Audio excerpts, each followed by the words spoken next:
Hi friends, ഇന്ന് നമ്മൾ നേരെ പോകുന്നത് ഒരു 4-5 മാസങ്ങൾക്ക് മുമ്പ് നല്ല വേനലിൽ നമ്മളൊരു പ്ലാന്റേഷൻ ചെയ്തിരുന്നു.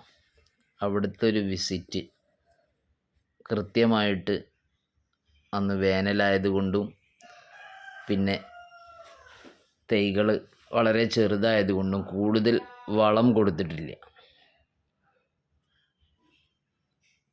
പുതിയ വീട് വെച്ച് അവരുടെ പറമ്പിൽ അത്യാവശ്യം തൈകളൊക്കെ നടാൻ വേണ്ടിയിട്ടായിരുന്നു. അങ്ങനെ ഇപ്പോൾ ചെറിയ മഴ കിട്ടി. ഇനി നമ്മൾ ചെയ്യാൻ പോകുന്നത് അവിടുത്തെ പുല്ലുകളൊക്കെ പറിച്ച് ഒന്ന് ചുവട് ഇളക്കി കൊടുത്ത് ഒരു കുമ്മായം ചേർക്കുക എന്ന് പറയുമ്പോൾ 1 സെൻറ്റ് ഭൂമിക്ക് മാക്സിമം 3 കിലോഗ്രാം വരെയാണ് കുമ്മായം ചേർക്കേണ്ടത്. അപ്പോൾ കുമ്മായം ചേർത്ത് ചെറിയൊരു മഴകളൊക്കെ നല്ല കിട്ടിയതിന് ശേഷം ഒരു 15 ദിവസം മിനിമം കാത്തു നിന്നിട്ട് നല്ലപോലെ വളപ്രയോഗം ചെയ്യണം.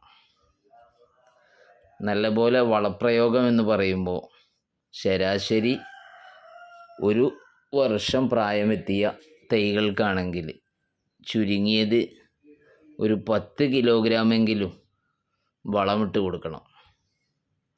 സാധാരണ വളപ്രയോഗം വർഷത്തിൽ 2 തവണ ചെയ്യലാണ് അഭികാമ്യം. ഇവിടെ ഒട്ടുമിക്ക ഫ്രൂട്ട് പ്ലാന്റുകളും നട്ടിട്ടുണ്ട്. അപ്പോൾ അവിടുത്തെ മകൻ അത് പരിചരിക്കുന്നതാണ്. കാണുന്നുണ്ടാവും. പേരക്കയും മാവും റംബുട്ടാനും മാംഗോസ്റ്റിനും പ്ലാവ്,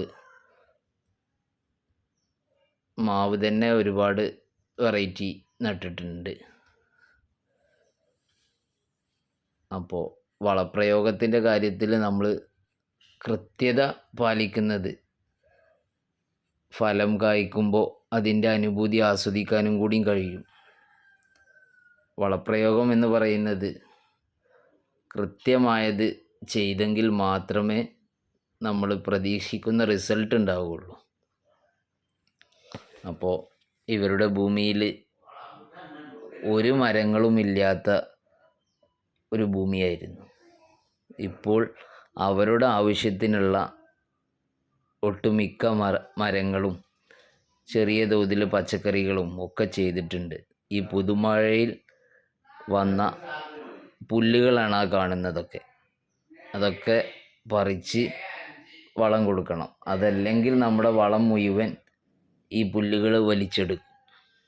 അതല്ലെങ്കിൽ നമ്മൾ ചെയ്യേണ്ടത് വീഡ് മാറ്റ്, ഒരു ബ്ലാക്ക് മാറ്റ് ഉണ്ട്, അതിട്ട് കൊടുക്കണം. പിന്നെ നമ്മൾ ചെയ്യേണ്ടത് കൃത്യമായ രീതിയിൽ കൊമ്പ് കോതി കൊടുക്കണം.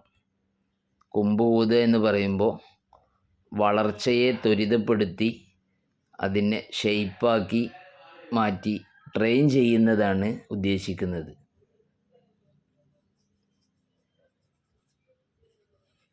ഇവിടെ ചെറിയ മരത്തിൽ പേരക്ക കായ്ച്ചു നിൽക്കുന്നതാണ് ഇപ്പോൾ കാണിക്കുന്നത്.